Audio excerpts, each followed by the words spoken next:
Mary by Vladimir Nabokov. Translated from the Russian by Michael Glenny in collaboration with the author. To Vera. Having recalled intrigues of former years, having recalled a former love. Pushkin. Introduction. The Russian title of the present novel, Mashinka, a secondary diminutive of Maria, defies rational transliteration. The accent is on the first syllable, with the A pronounced as in ask, and in a palatialized in as in mignon. In casting around for a suitable substitute, Mariette, May, I settled for Mary, which seemed to match best the neutral simplicity of the Russian title name. Mashinka was my first novel. I started working on it in Berlin soon after my marriage in the spring of 1925. It was finished by the beginning of the following year and published by an émigré book company, Slavo, Berlin, 1926. A German version, which I have not read, appeared a couple of years later, Ulstein, Berlin, 1928. Otherwise, it has remained untranslated for the impressive span of 45 years. The beginner's well-known propensity for obtruding upon his own privacy by introducing himself or a vicar into his first novel owes less to the attraction of a ready theme than to the relief of getting rid of oneself before going on to better things. It is one of the very few common rules I have accepted. Readers of my Speak Memory, begun in the 1940s, cannot fail to notice certain similarities between my recollections and Gaines. His Mary is a twin sister of my Tamara. The ancestral avenues are there. The Oradesh flows through both books, and the actual photograph of the Rogesvino house, as it is today, beautifully reproduced on the cover of the Penguin edition, Speak Memory, 1969, could well be a picture of the pillared porch in the Voskrensisk of the novel. I had not consulted Mashinka when writing Chapter 12 of the autobiography, a quarter of a century later, and now that I have, I am fascinated by the fact that despite the superimposed inventions such as the fight of the village rowdy or the tryst and the anonymous town among the glowworms, a headier extract of personal reality is contained in the romanticization than in the autobiographer's scrupulously faithful account. At first I wondered how that could be, how the thrill and the perfume could have survived the exigency of the plot and the ostentation of fictional characters. Two of them even appear very awkwardly in Mary's letters, especially as I could not believe that a stylish imitation should be able to vie with plain truth. But the explanation is really quite simple. In terms of years, Gain was 3 times closer to his past than I was to mine in Speak Memory, because of the unusual remoteness of Russia, and because of nostalgia's remaining throughout one's life an insane companion, with whose heart-rending oddities one is accustomed to put up in public. I feel no embarrassment in confessing to the sentimental stab of my attachment to my first book. Its flaws, the artifacts of innocence and experience which any ridicule could tabulate with jocose ease, are compensated for me, the sole judge in this case and court, by the presence of several scenes, convalesce, barn concert, boat ride, which, had I thought of it, should have been transported virtually intact into the later work. In those circumstances, I realized as soon as my collaboration with Mr. Glenny started that our translation should be as faithful to the text as I would have insisted on its being had the text not been mine. Revampments of the light-hearted and high-handed order that I used for the English version of, say, King, Queen, Knave, could not be envisaged here. The only adjustments I deemed necessary are limited to brief utilitarian phrases in 3 or 4 passages alluding to the routine Russian matters, obvious to fellow immigrants but incomprehensible to foreign readers, and to the switch of seasonal dates in Gannon's Julian calendar to those of the Gregorian style in general use, e.g., his end of July is our second week of August, etc. I must close this preface with the following injunctions. As I said in reply to one of the Aline Talmy's questions in a Vogue interview, 1970, the best part of a writer's biography is not the record of his adventures, but the story of his style. Only in that light can one properly assess the relationship, as, if any, between my first heroine and my recent Ada. I can as well say that there is none. The other remark concerns a bogus creed which is still being boosted in some quarters, although an might argue that orange is the Oneiric anagram of origin. I would not advise my members of the Viennese delegation to lose precious time analyzing Clara's dream at the end of Chapter 4 in the present book. Vladimir Nabokov, January 9, 1970. Mary. 1. Lev Glebovich? A name like that's enough to twist your tongue off, my dear fellow. Yes, it is, Gannon agreed somewhat coldly, trying to make out the faces of his interlocutor with the unexpected darkness. He was annoyed by the absurd situation in which they both found themselves, and by this enforced conversation with a stranger.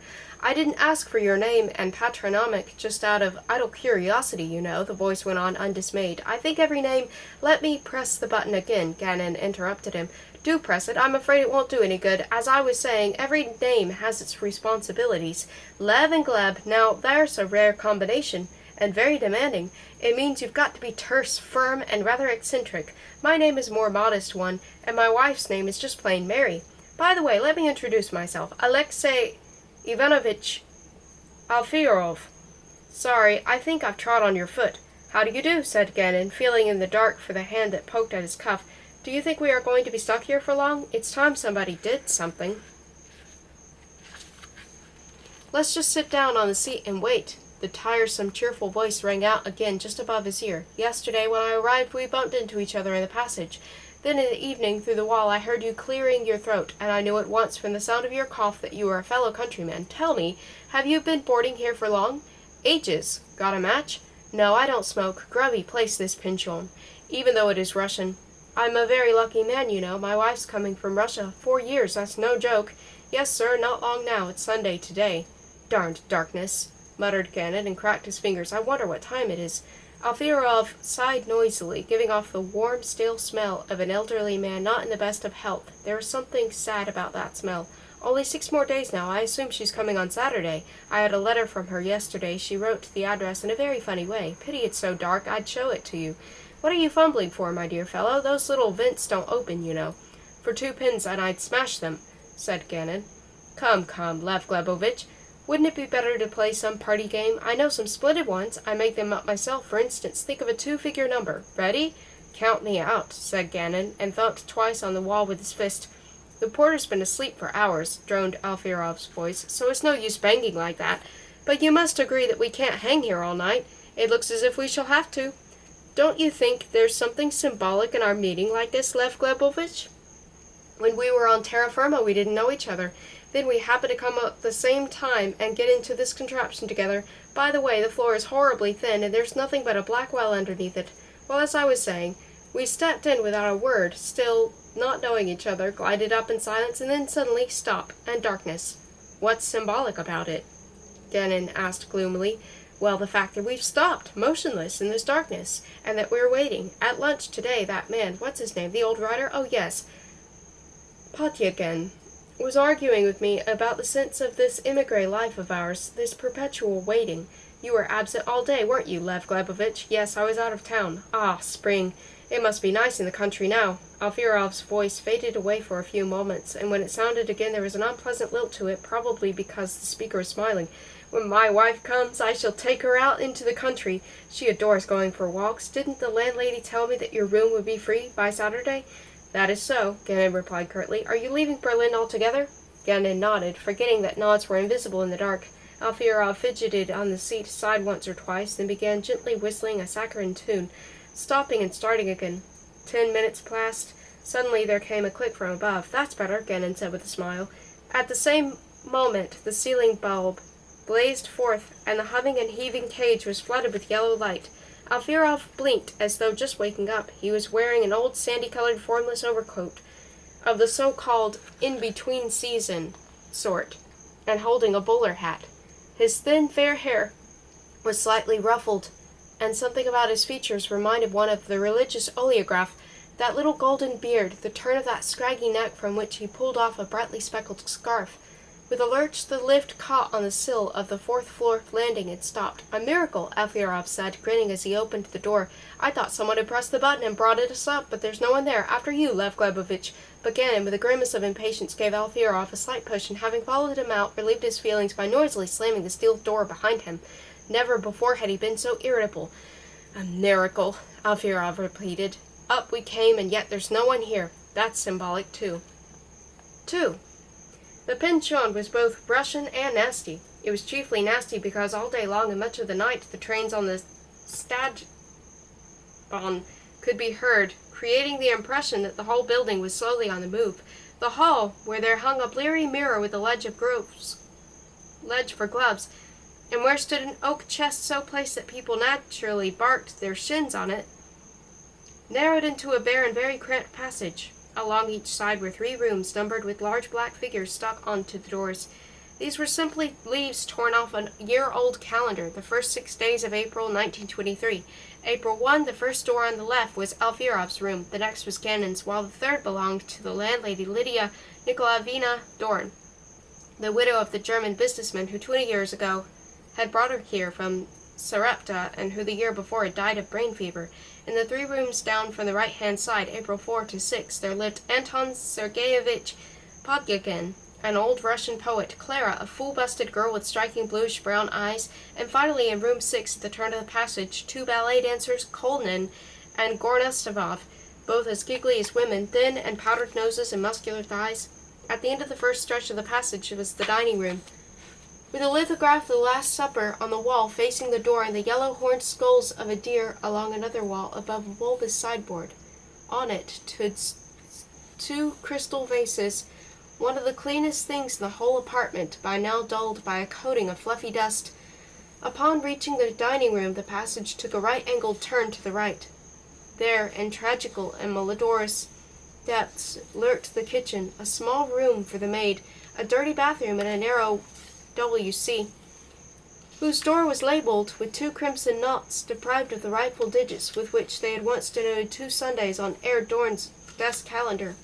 A month after his death, Lydia Nikolaevna, a tiny, slightly deaf woman given to mild oddities, had rented an empty apartment and turned it into a pension.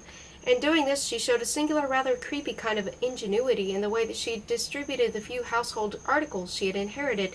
The tables, chairs, creaking wardrobes, and bumpy couches were divided among the rooms in which she intended to let. Separated the pieces of furniture, at once faded, took on the inept, dejected look of a dismembered skeleton's bones. Her late husband's desk, an oaken monster with a cast-iron inkwell in the form of a toad with a middle door as deep as a ship's hold, found its way to room 1 where Alfierov now lived, while the revolving stool, originally bought to match the desk, was parted from it and led an orphaned existence with the dancers in room 6.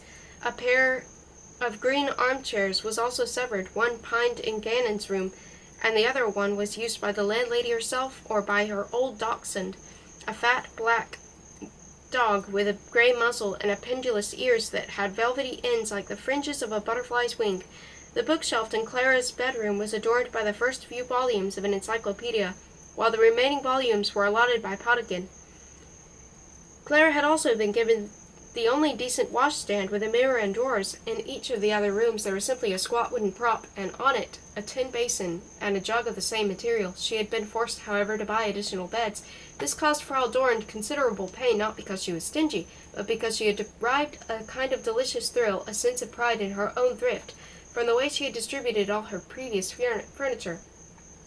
Now that she was a widow, and her double bed too spacious for her to sleep in, she resented being unable to saw it up into the required number of parts. In a haphazard way she cleaned the rooms herself, but she had never been able to cope with food, so she kept a cook, the terror of the local market, a vast red-haired virago, who on Fridays donned a crimson hat and sailed off for the northern quarters, where she traded her blousy charms. Lydia Nikolaevna was afraid of going into the kitchen, was altogether a quiet, timorous creature. Whenever her blunt-toed little feet brought her pattering along the corridor, the lodgers always had the feeling that this gray, snub-nosed little creature was not the landlady at all, but just some silly old woman who had strayed into someone else's apartment. Every morning, bent in half like a rag doll, she would hurriedly sweep the dust from under the furniture, then disappear into her room, the smallest of them all.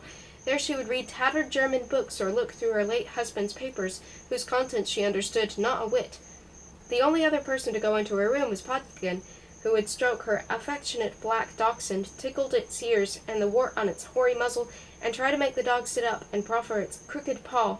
He would talk to Lydia Nikolaevna about his senile aches and pains and about how he had been trying for 6 long months to get a visa to go to Paris where his niece lived, and where the long crusty loaves and the red wine were so cheap. The old lady would nod, occasionally questioning him about the other lodgers, in particular about Genin, whom she found quite unlike all the other young Russians who had stayed in her pension. Having lived there for 3 months, Genin was now preparing to leave, and had even said he would give up his room next Saturday. However, he had planned to leave several times before, and had always changed his mind and put off his departure. Lydia Nikolaevna knew from what the gentle old poet had told her that Genin had a girlfriend, and there lay the root of the trouble. Lately had become dull and gloomy. Only a short while ago he could walk on his hands quite as well as a Japanese acrobat, and with legs elegantly erect move along like a sail. He could pick up a chair in his teeth, he could break a string by flexing his biceps. His body was always burning with the urge to do something, to jump over a fence or uproot a post, in short, to bang, as we used to say when we were young. Now, however, some bolt had worked loose inside him. He had even acquired a stoop that he admitted to Podkin that he was suffering from insomnia like a nervous female. He had an especially bad night from Sunday to Monday, after the 20 minutes spent with the effusive fellow in the stock lift. On Monday morning he sat for a long time naked, gripping his cold, outstretched hands between his knees, appalled by the thought that today was another day, and that he would have to put on a shirt, trousers, socks, all those wretched things impregnated with sweat and dust, and he imagined a circus poodle, which looked so ghastly, so sickeningly pitiful, when dressed up in human clothes.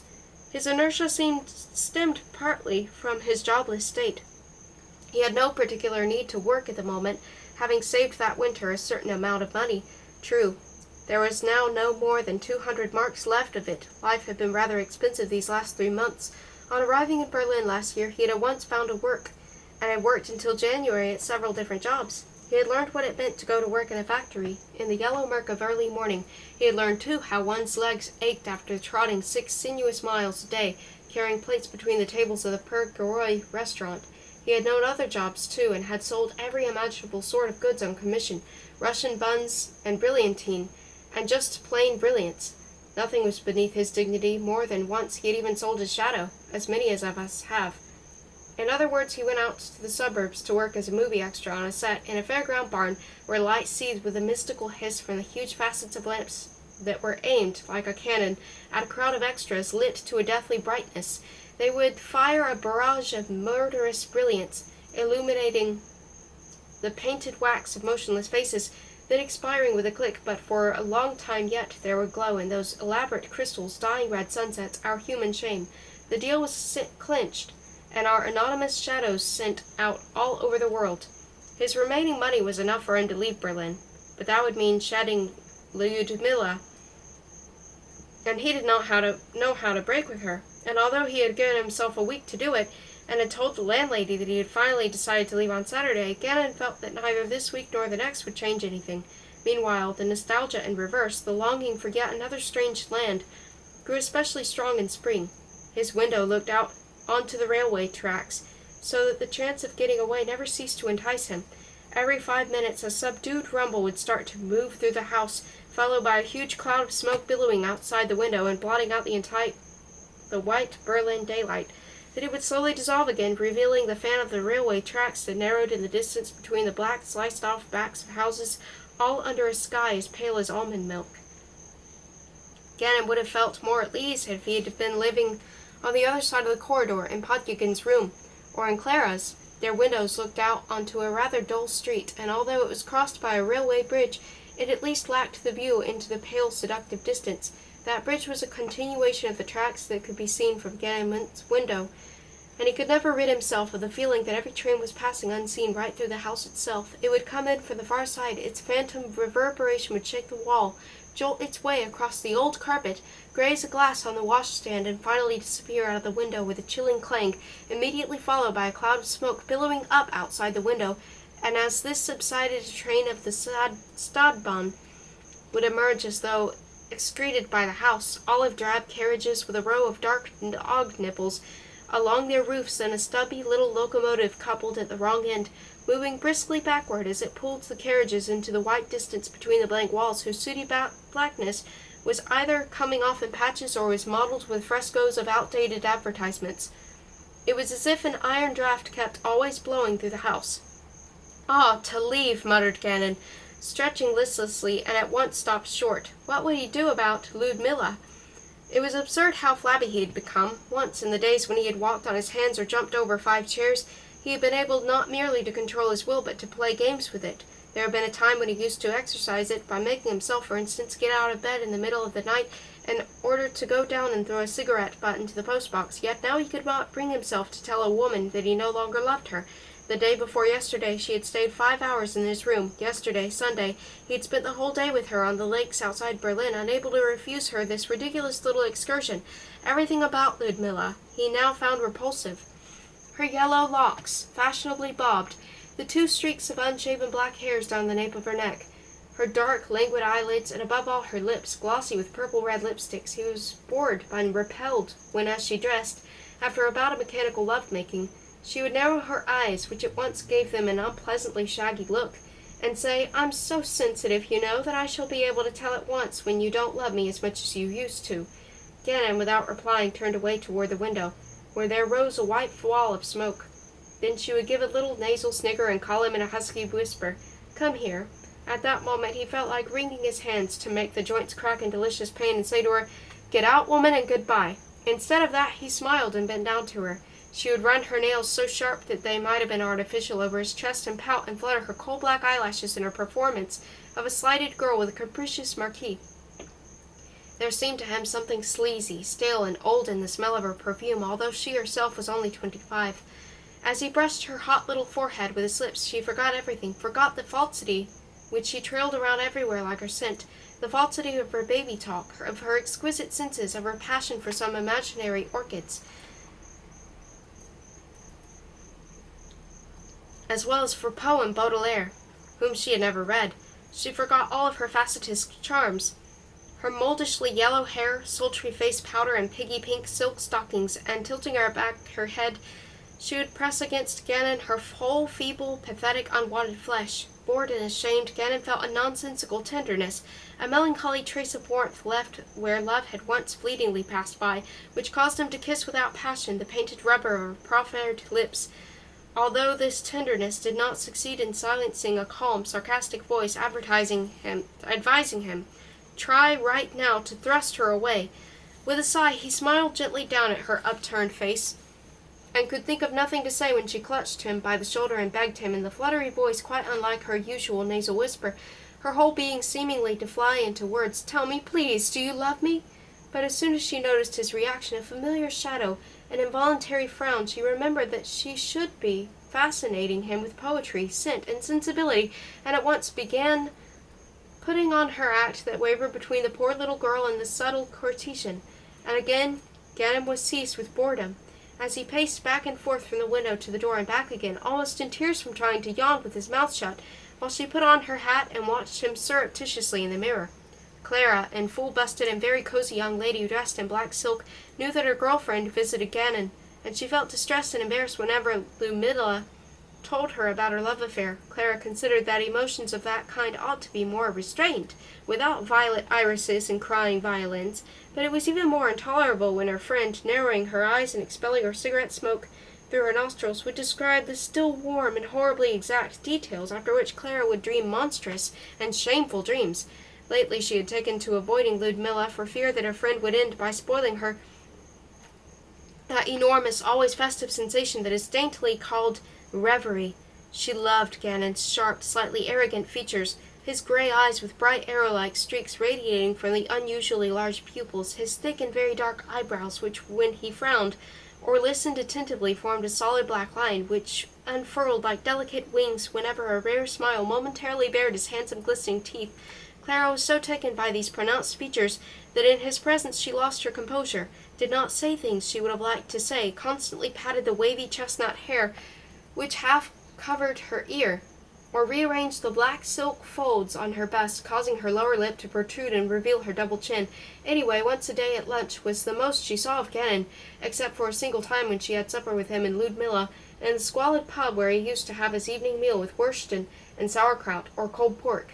At lunch in the dreary pension dining room, she used to sit opposite Gannon as the landlady placed her lodgers at table in roughly the same order as the position of their rooms. Thus Clara sat between Potygin and Gornestabov, and Gannon between Alfierov and Colin. The prim and sad little black figure of Frau Dorn seemed very out of place and forlorn at the head of the table between the facing profiles of the two affected powdered ballet dancers, who spoke to her with little darting, bird-like quirks of demeanor. Hampered by her slight deafness, she herself spoke little and confined herself to seeing that the vast Erica brought in and cleared away the dishes at the proper time. Like a dry leaf, her tiny wrinkled hand would now and then flit up to the dangling bell knob, and then, yellow and faded, would flutter back again. When Gannon entered the dining room at about 2:30 on Monday afternoon, all the others were already in their places. Catching sight of him, Alfierov smiled in greeting and rose in his place, but Gannon did not offer his hand, and sat down beside him with a silent nod, having already mentally cursed his obtrusive neighbor. Potygin, a nearly dressed, unassuming old man, who fed rather than ate, was noisily slurping his soup, while his left hand, preventing his collar-lodged napkin from falling into the plate, glanced over the lenses of his pince-nez, and then with a vague sigh returned to his slops. In a moment of frankness, Gannon had told him about his oppressive love affair with Ludmilla, and now regretted having done so. Colin, on his left, passed him a plate of soup with tremulous care, giving him such an ingratiating look, and such a smile with his strange veiled eyes, that Gannon felt uncomfortable. Meanwhile, to his right, Alfierov's unctuous little tenor voice resumed its prattling, objecting to something said by Potygin, who was sitting opposite him. "You're wrong to find fault, Anton Sergeyevich. This is a most cultured country, no comparison with backward old Russia." With a kindly glint of his pince-nez, Potygin turned to Gannon. "Congratulate me. Today the French have sent me my entrance visa. I feel like putting on the great ribbon of an order and calling on President Domergue." He had an unusually pleasant voice, soft without change in pitch, mellow and matte in tone. His fat, smooth face, with its gray little goatee under the lower lip and its receding chin, seemed to be covered with an even reddish tan, and wrinkles of kindness fanned out around his serene, intelligent eyes. In profile he looked like a large, grizzled guinea pig. "I'm so glad," said Gannon. "When are you leaving?" But Alfierov did not allow the old man to reply.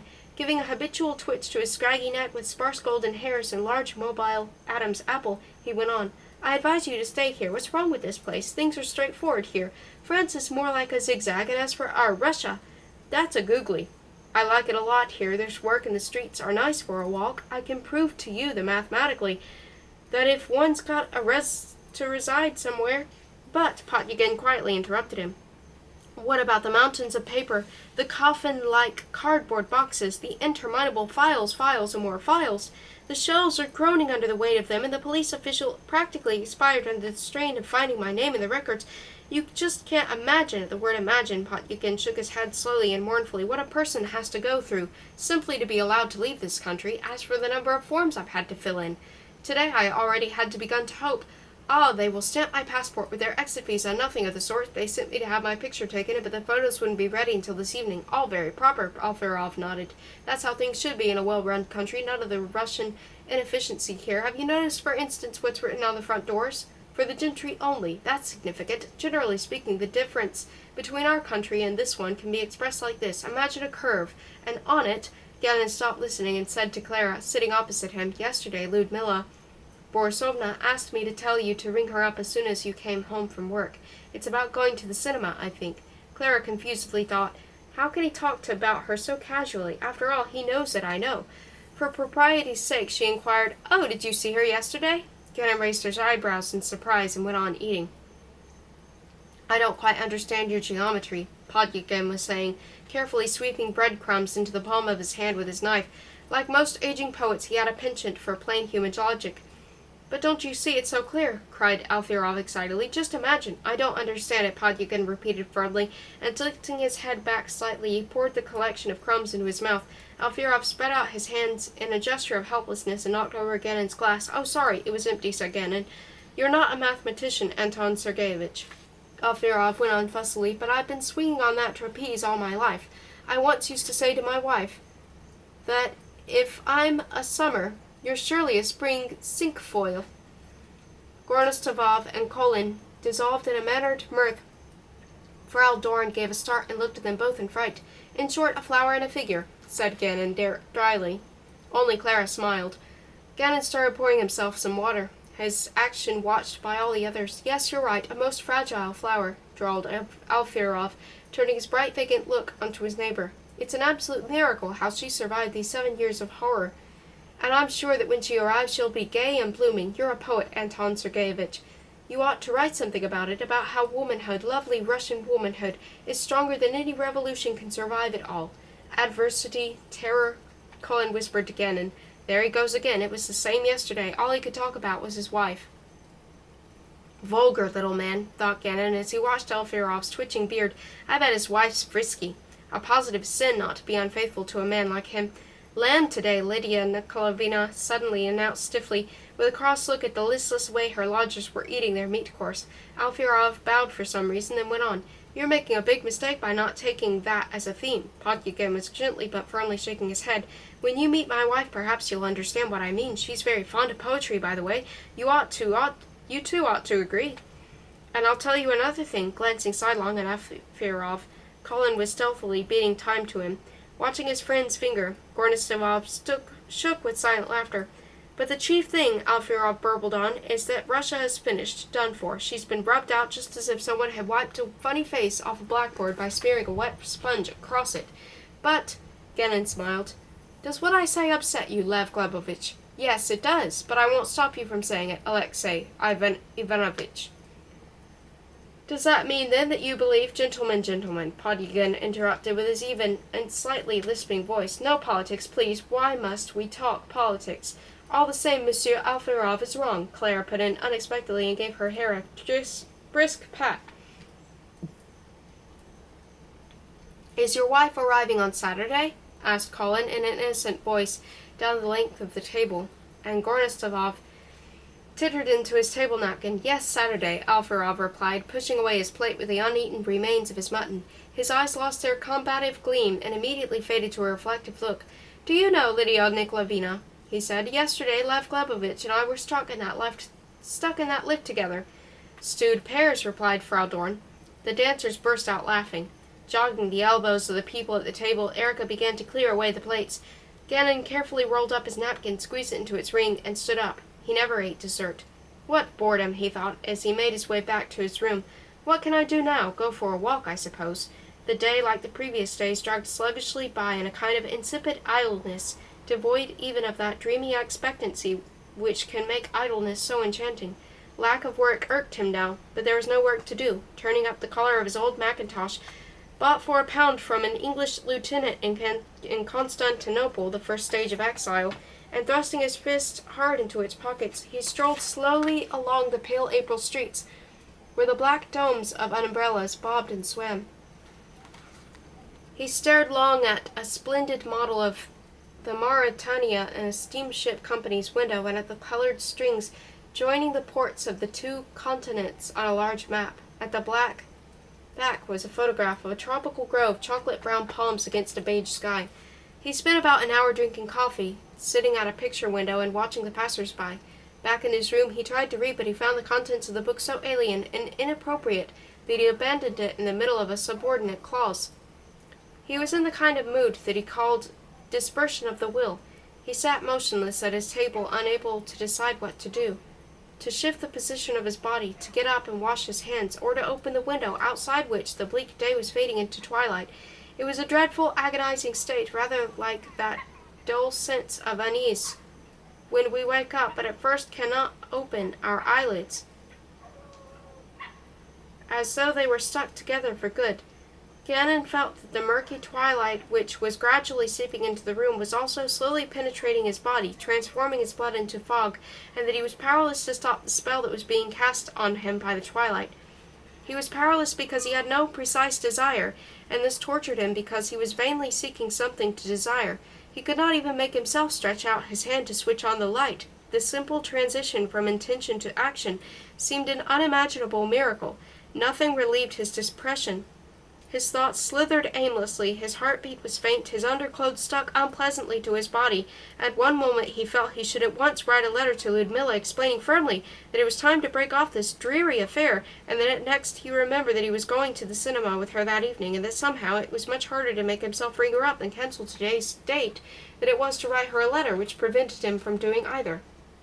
How many times he had sworn to himself that he would break with her tomorrow, and that he had no trouble in concocting the appropriate things to say, only to fail utterly to visualize that final moment when he would press her hand and leave the room. It was that action, turning around, walking out, which seemed so unthinkable. He belonged to the sort of people who can get whatever they want, achieve, surpass, but he was quite incapable of renunciation or flight, which are, after all, one and the same thing. He was held back by a sense of honor and sense of pity, which blunted the will of a man who at other times was capable of any other kind of creative enterprise, any exertion, and who would set about a task eagerly and willingly, cheerfully intent on overcoming everything and winning all. He no more knew what kind of external stimulus would give him the strength to break off his 3-month-old liaison with Ludmilla than he knew what was needed to get him up from the chair. Only for a very short time had he been genuinely in love, and in that state of mind in which Ludmilla had seemed breathed in a seductive mist, a state of questing, exalted, almost unearthly emotion, as when music plays at the very moment when one is doing something quite ordinary, such as walking from a table to pay at the bar, and gives an inward dance-like quality to one simple movement, transforming it into a significant and immortal gesture. That music had stopped at the moment one night when on the jolting floor of a dark taxi he had possessed Ludmilla, and at once it had all become utterly banal. The woman straightening her hat and had slipped down into the back of her neck, the lights flickering past the window, the driver's back towering like a black mountain behind the glass partition. Now he was obliged to pay for that night, with laborious deceit, to continue that night forever, and feebly, spinelessly yield to its creeping shadow that now filled every corner of the room, turning the furniture into clouds. He fell into a vague doze, his forehead propped on the palm of his hand, and his legs stretched out stiffly under the table. Later in the cinema it was crowded and hot. For a long time, colored advertisements for grand pianos, dresses, perfumes flocked silently across the screen. At last the orchestra struck up and the drama began. Ludmilla was unusually cheerful. She had invited Clara to come too because she sensed very well that Clara was attracted to Gannon, and she wanted to give pleasure to Clara and to herself by flaunting her affair and her ability to conceal it. Clara, for her part, agreed to come because she knew that Gannon was planning to depart on Saturday. Also, she was surprised that Ludmilla seemed not to know this, or else she purposely said nothing about it and was going to leave with him. Sitting between them, Gannon was irritated because Ludmilla, like most women of her type, talked throughout the film without other things, bending across Gannon's knees towards her friend, every time dousing him in the chilling, unpleasantly familiar smell of her perfume. It was made worse by the fact that the film was thrilling and excellently done. "Listen, Ludmilla Borisovna," said Gannon, unable to restrain himself any longer. "Do stop whispering. The German behind me is starting to get annoyed." She gave him a quick glance in the darkness, leaned back, and looked at the big, bright screen. "I don't understand a thing. It's pure rubbish." "No wonder you can't understand it," said Gannon, "when you spend all the time whispering." On the screen moved luminous bluish-gray shapes. A prima donna who had once in her life committed an involuntary murder suddenly remembered it while playing the role of a murderess in an opera. Rolling her improbably large eyes, she collapsed supine onto the stage. The auditorium swam slowly into view. The public applauded. The boxes and stalls rose in an ecstasy of approval. Suddenly Gannon sensed that he was watching something vaguely yet horribly familiar. He recalled with alarm the roughly carpentered rows of seats, the chairs and parapets of boxes painted a sinister violet, the lazy workmen walking easily and nonchalantly like blue-clad angels from plank to plank high above, or aiming the blinding muzzles of Klieg lights at a whole army of Russians herded together onto the huge set, and acting in total ignorance of what the film was about. He remembered young men in threadbare but marvelously tailored clothes, women's faces smeared with mauve and yellow makeup, and in those innocent exiles, old men and plain girls who were banished for the rear, simply to fill in the background. On the screen, that cold barn was now transformed into a comfortable auditorium. Sacking became velvet, a mob of paupers a theater audience. Straining his eyes with a deep shudder of shame, he recognized himself among all those people clapping to order, and remembered how they had all to look ahead at an imaginary stage where instead of a prima donna, a fat, red-haired, coatless man was standing on a platform between floodlights and yelling himself to insanity through a megaphone. Gannon's doppelganger also stood and clapped over there alongside the very striking-looking man with the black beard and the ribbon across his chest. Because of what the beard and his starched shirt, he had always landed in the front row. In the intervals he munched a sandwich, and then after the take would put on a wretched old coat over his evening dress and return home to a distant part of Berlin where he worked as a compositor in a printing plant. And at the present moment Gannon felt not only his shame, but also the sense of fleeting evanescence of human life. There, on the screen, his haggard image, his sharp, uplifted face and clapping hands merged into the gray kaleidoscope of other figures. A moment later, swinging like a ship, the auditorium vanished, and now the scene showed an aging, world-famous actress giving a very skillful representation of a dead young woman. We know not what to do. Gannon thought with repulsion, unable to watch the film any longer. Ludmilla was whispering to Clara again, something about a dressmaker and some stuff for a dress. The drama came to an end, and Gannon felt mortally depressed. A few moments later, as they were pushing their way toward the exit, Ludmilla pressed close to him and whispered, "I'll ring you at 2 tomorrow, sweetie." Gannon and Clara saw her home and then set off together back to their pension. Gannon was silent, and Clara tried painfully to find a topic. "Are you going to leave us on Saturday?" she asked. "I don't know. I really don't," Gannon replied gloomily. As he walked, he thought about how his shade would wander from city to city, from screen to screen, how he would never know what sort of people would see it, or how long it would roam round the world. And when he went to bed and listened to the trains passing through that cheerless house in which lived 7 Russian lost shades, the whole of life seemed like a piece of film-making where heedless extras knew nothing of the picture in which they were taking part. Gannon could not sleep. A nervous tingling ran through his legs, and the pillow tormented his head. Then, in the middle of the night, his neighbor Alfirov started to hum a tune. Through the thin wall he could hear him shuffling across the floor, first near, then moving away, while Gannon lay there in anger. Whenever a train rattled past, Alfirov's voice blended with the noise, only to surface again, tum-ti-tum, tum-ti-tum, tum-ti-tum. Gannon could bear it no longer.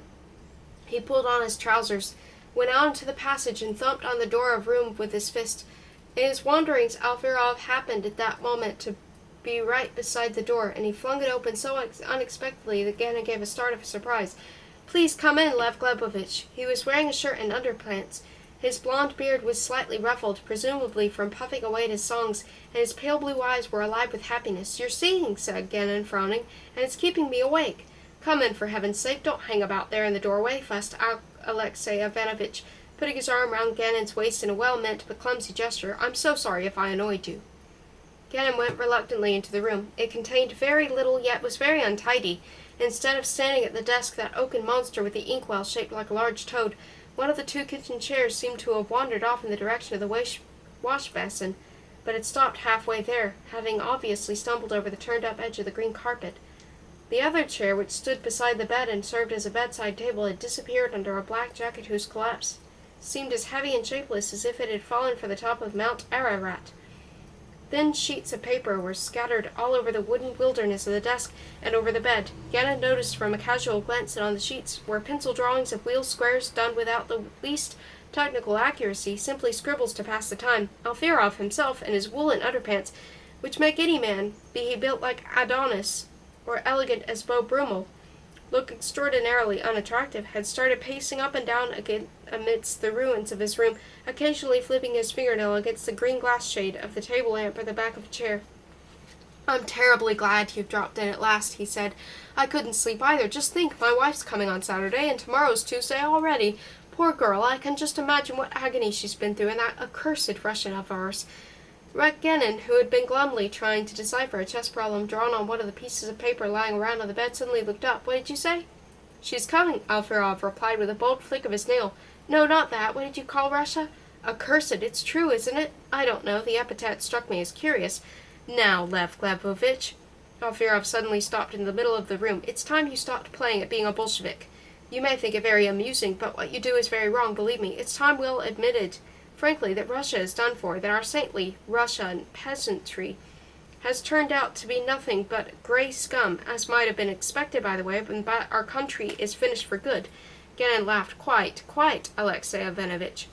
Alfirov wiped his gleaming face from top to bottom with his palm and suddenly smiled a wide, dreamy smile. Why aren't you married, old chap, eh? Never had the chance, Genin replied. Is it fun? Delightful. My wife is adorable. A brunette, you know, with such lively eyes, still very young. We were married in Poltava in 1919, and in 1920 I had to immigrate. I've some photos in the desk drawer. I'll show them to you. Crooking his fingers underneath it, he pulled open the wide drawer. What were you in those days, Alexey Ivanovich? Genin inquired without curiosity. Alfirov shook his head. I don't remember. How can one remember what one was in a past life? An oyster, maybe, or a bird, let's say, or perhaps a teacher of mathematics. In any case, our old life in Russia seems like something that happened before our time began. Something metaphysical, or whatever you call it. That's not quite the word. Yes, I know. Metempsychosis. Genin looked at the photograph in the open drawer without much interest. It was the face of a tousled young woman with a merry, very toothy mouth. Alfirov leaned over his shoulder. No, that's not my wife, that's my sister. She died of typhus in Kiev. She was a nice, jolly girl, very good at playing tag. He produced another photograph. And that's Mary, my wife. Poor snapshot, but quite a good likeness all the same. And here's another taken in our garden. Mary's the one sitting in the white dress. I haven't seen her for 4 years, but I don't suppose she's changed much. I really don't know how I'll survive till Saturday. Wait, where are you going, Lev Glebovich? Do stay. Genin, his hands thrust into his trouser pockets, was walking toward the door. What's the matter, Lev Glebovich? Did I say something that offended you? The door slammed shut. Alfirov was left standing alone in the middle of his room. Really, how rude, he mumbled. What's bitten him? 3. That night, as every night, a little old man in a black cape plodded along the curb down the long deserted avenue, poking the point of a gnarled stick into the asphalt as he looked for cigarette ends, gold cork, or plain paper, and flaking cigar butts. Occasionally, braying like a stag, a motor car would dash by, or something would happen which no one walking in a city ever notices. A star, faster than thought, and with less than a tear, would fall. Gaudier, gayer than the stars were the letters of fire which poured out, one after another, above a black roof, paraded in single file, and vanished all at once in the darkness. Can it be possible? Said the letters in a discreet neon whisper. Then the night would sweep them away at a single velvet stroke. Again they would start to creep across the sky. Can it? And darkness descended again, but the words insistently lit up once more, and finally, instead of disappearing at once, they stayed alight for a whole 5 minutes, as had been arranged between the advertising agency and the manufacturer. But then who can tell what is that flickers up there in the dark above the houses? The luminous name of a product, or a glow of human thought, a sign, a summons, a question, hurled into the sky and suddenly getting a jewel-bright, enraptured answer? And in those streets now as wide as shiny black seas, at that late hour when the last beer hall is closed and a native of Russia, abandoning sleep, hatless and coatless under an old mackintosh, walks in a clairvoyant trance, at that late hour down those wide streets past worlds utterly alien to each other, no longer a reveler, a woman, simply a passerby, but each one a wholly isolated world, each a totality of marvels and evil. 5 hackney droshkis stood on the avenue alongside a huge drum-like shape of a street pissoir. 5 sleepy, warm, grey worlds in coachman's livery, and 5 other worlds on aching hooves, asleep and dreaming of nothing but oats streaming out of a sack. With a soft, crackly sound, it is at moments like this that everything grows fabulous, unfathomably profound, when life seems terrifying and death even worse, and then, as if one swiftly strides through the night-time city, looking at the lights through one's tears and searching in them for a glorious, dazzling recollection of past happiness, a woman's face resurgent after many years of humdrum oblivion, all of a sudden, in one's mad progress, one is politely stopped by a foot-passenger and asked how to get to such and such a street, asked in an ordinary voice, but a voice which one will never hear again.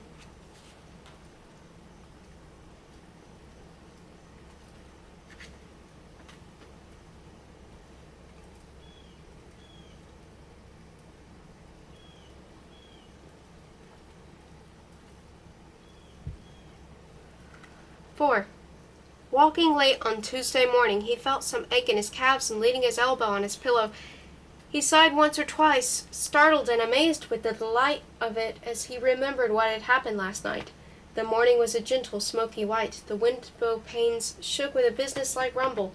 With a determined sweep, he jumped out of bed and started shaving.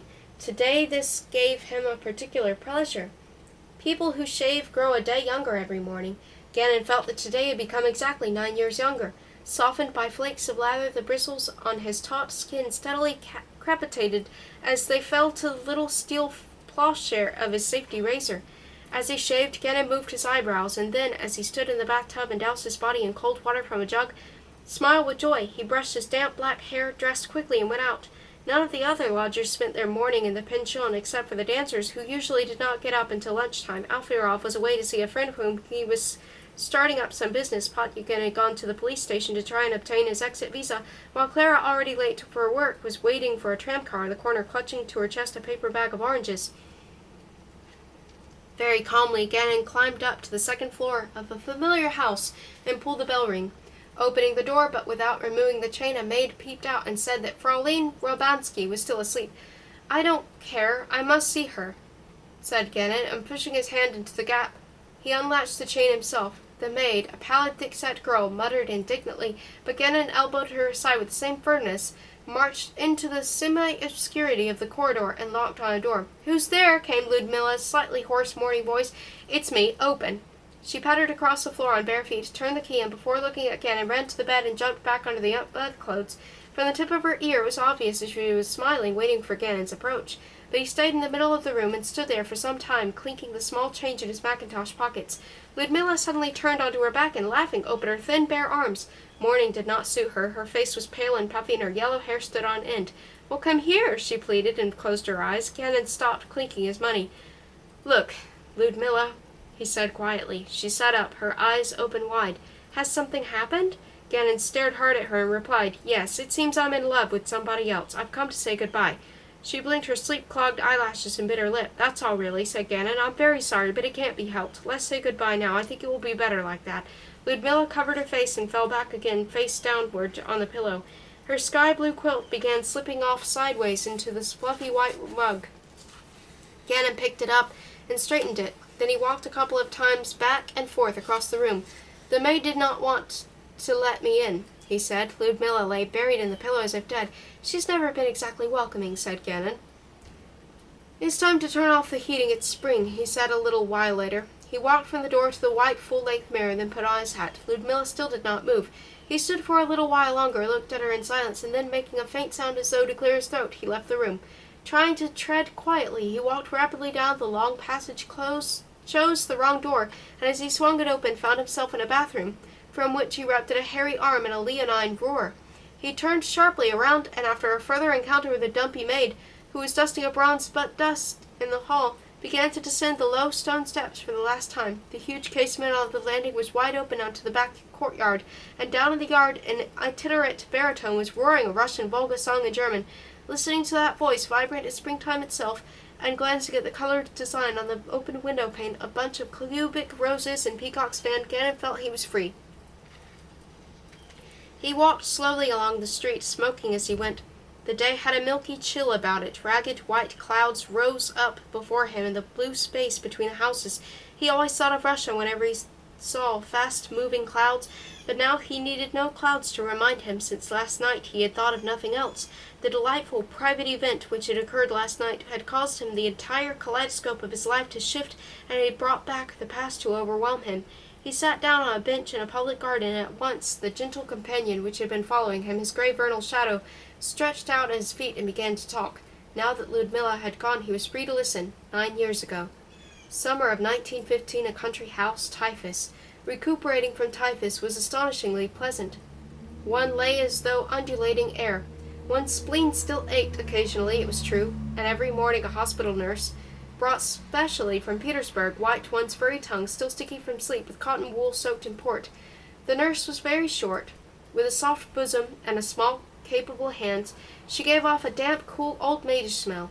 She loved to use folksy quips and bits of Japanese which he remembered from the War of 1904. She had a peasant woman's face in the size of a clenched fist, pockmarked, with a tiny nose. Not a single hair ever peeped out from under her headdress. One lay as though on air. To the left of the bed was partitioned off from the doorway by a tawny cane screen with wavy curves. Close to him, on a corner to the right, stood the iron case, swarthy-faced images behind glass wax candles, a coral crucifix. Of the two windows, the more distant one shone straight ahead, and the head of the bed seemed to be pushing itself from the wall, while its foot aimed at that window with its brass knobs, each containing a bubble of sunlight. Any moment it might be expected to take off across the room, out into the deep July sky where puffy bright clouds slanted upward. The second window on the right-hand wall gave on to a sloping green pale roof. The bedroom was on the second floor, and this was the roof of a single-story wing, which contained the servants' quarters and the kitchen. At night the windows were closed on the inside with whitewashed folding shutters. The door behind the screen led to the staircase, while further along the same wall were gleaming a white stove, an old-fashioned washstand with a cistern and a beak-like tap. You pressed a brass pedal with your foot, and a thin fountain squirted out of the tap. To the left of the front window stood a mahogany chest of drawers with very stiff drawers. To the right of it a small ottoman. The wallpaper was white with bluish roses. Sometimes in semi-delirium one would fashion people's profiles out of these roses, or wander up and down with one's eyes, trying not to touch a single flower or a single leaf out of the way, finding gaps in the pattern, wriggling through, doubling back, landing in a blind alley and starting one's journey through the luminous maze all over again. To the right of one bed, between the icon case and the side window, hung two pictures, a tortoiseshell cat lapping milk from the saucer, and a starling made of real starling's feathers appliqued above a drawing of nesting box. Alongside by the window frame was fixed an oil lamp, which had a knack of emitting a black tongue of soot. There were other pictures, too, above the chest of drawers, a lithograph of a bare-chested Neapolitan boy, and over the wash-basin a pencil drawing of a horse's head with distended nostrils swimming water. All day long the bed kept gliding into the hot, windy sky, and when one sat up, one saw the tops of the lime trees, sunlight from above, telephone wires on the swifts perched, and part of the wooden canopy over the red sandy drive where it led up to the front porch. Wonderful sounds came from outside, twittering, distant barking, a creaking pump. One lay and floated out, and thought how one would soon be getting up. Flies played in a pool of sun, and from mother's lap, by one's bedside, a ball of colored silk as though alive, jumped down and gently rolled across the amber-yellow parquet. In this room where Gannett had recuperated at 16 was conceived that happiness, the image of that girl he was to meet in real life a month later.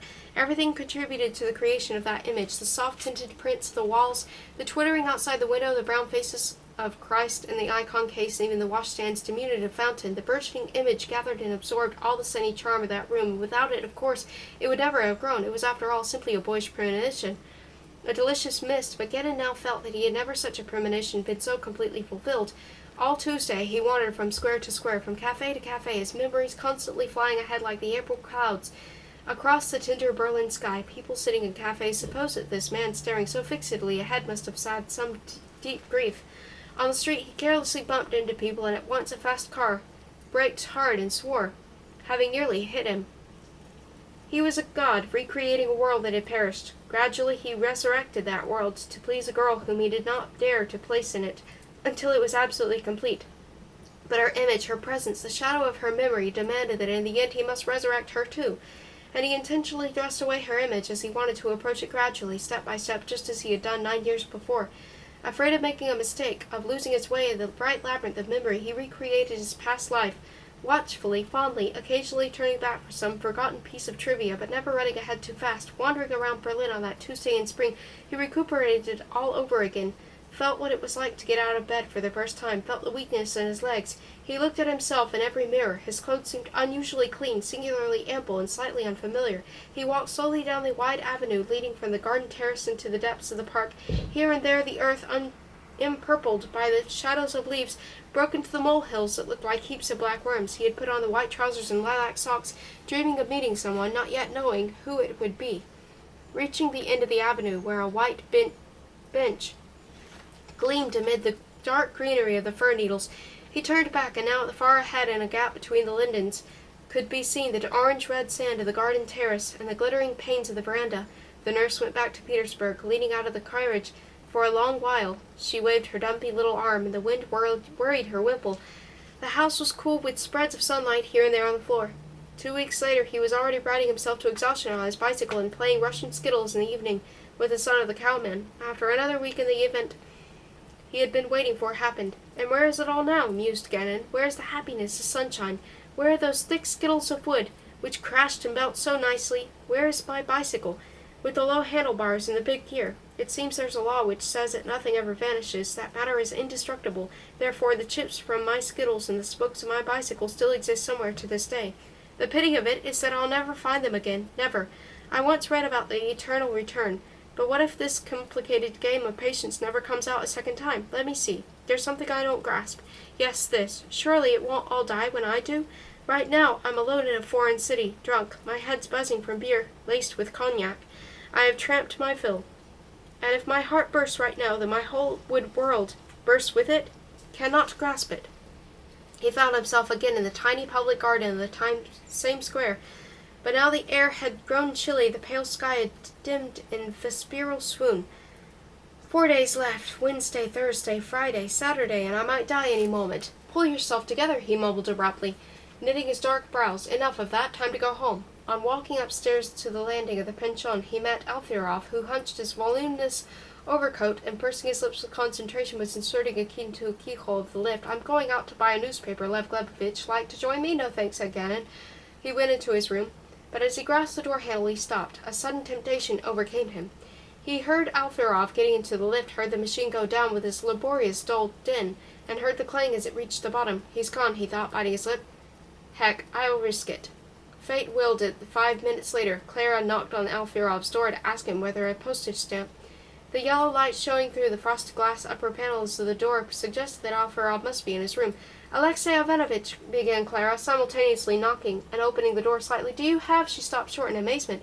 Gannon was standing by the desk and hastily shutting the drawer. He looked around, teeth flashing, gave the drawer a push with his hip, and straightened up. Good God, Clara murmured, and backed out of the room. Gannon quickly strode after her, turning out the light and slamming the door as he went. Clara leaned against the wall in the semi-darkness of the passage and looked at him with horror, pressing her chubby hands to her temples. Good God, she repeated in the same low voice. How could you? With a slow rumble, panting after his exertions, the lift was rising again. He's coming back, whispered Gannon, with the air of a mystery. Oh, I won't give you away, exclaimed Clara bitterly, her shiny wet eyes fixed upon him. But how could you? He's no better off than you are, after all. No, it's like a nightmare. Let's go to your room, said Gannon with a smile. I'll explain if you like.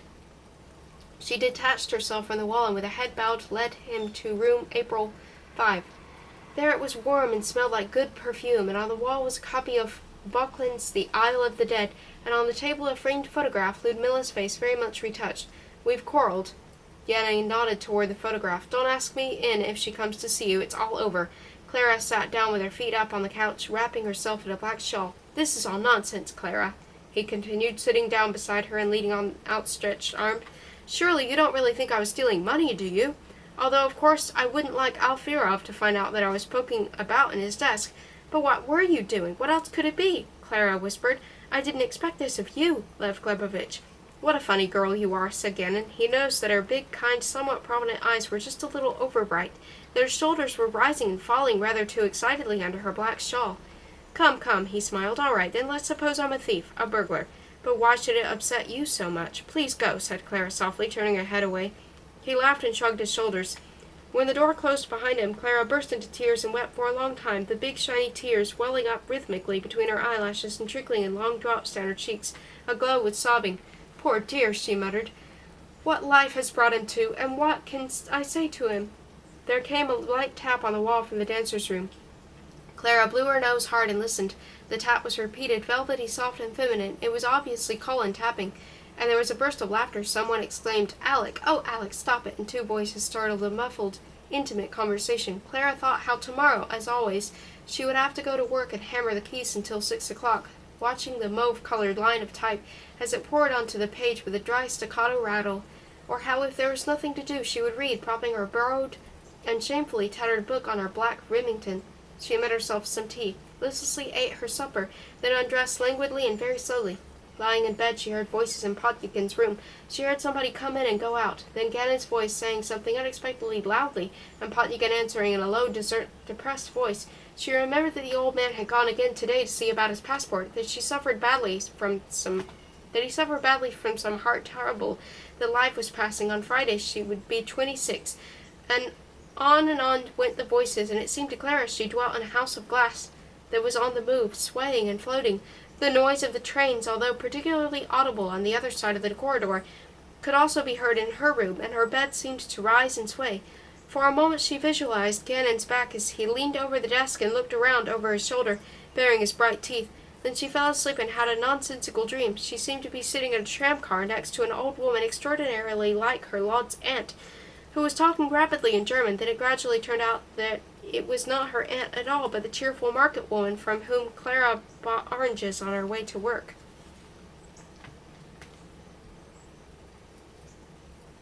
And that was the end of chapter 4. This is the beginning of chapter 5, but I'm going to stop here.